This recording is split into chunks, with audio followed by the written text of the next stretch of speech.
Hello friends, তো আজকে আমি ডিমের ঝোল বানাবো, তাই তোমাদের সাথে এই ভিডিওটা শেয়ার করব। তো আগে আমি ডিম আর আলু সিদ্ধ করে নিয়েছি, নিব। দিয়ে দিলাম পেঁয়াজ, দিয়ে দিব আদা, দিয়ে দিব কয়েক কোষ রসুন, কিছু টমেটো বা পেস্ট করে, তারপরে দিয়ে দিলাম লঙ্কার গুঁড়ো। তো সব আমি একসাথে পেস্ট করে নেব। আমার পেস্ট করা হয়ে গেল, কিছু মশলা সব মিশিয়ে একসাথে আমি করে নিলাম।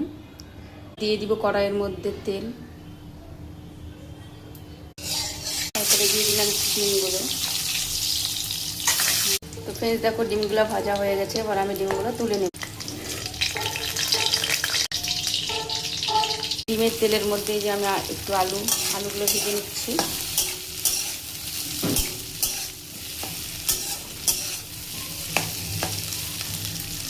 ভাজা হয়ে গেছে, এবার আমি আলুটা দিয়ে দিলাম কাঁচা রাখা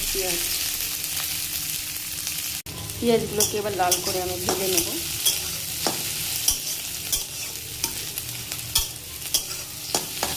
অর্ধেক টমেটো আমি পেস্ট করে দিয়েছি, আর অর্ধেক টমেটো এমনি দিব। পেঁয়াজটা লাল করে ভাজা হয়ে গেছে, এবার আমি দিয়ে দেবো যে মশলাটা পেস্ট করা মশলা।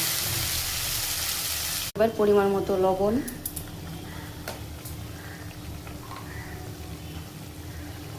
তারপরে দিয়ে দেবো হলুদ,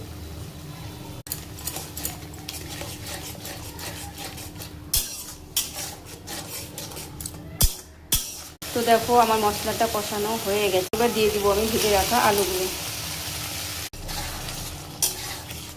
এটাকে নিয়ে একটু কষিয়ে নেব আলুটা দিয়ে। তো এই যে আমার ডিমের ঝোল কমপ্লিট হয়ে গেছে।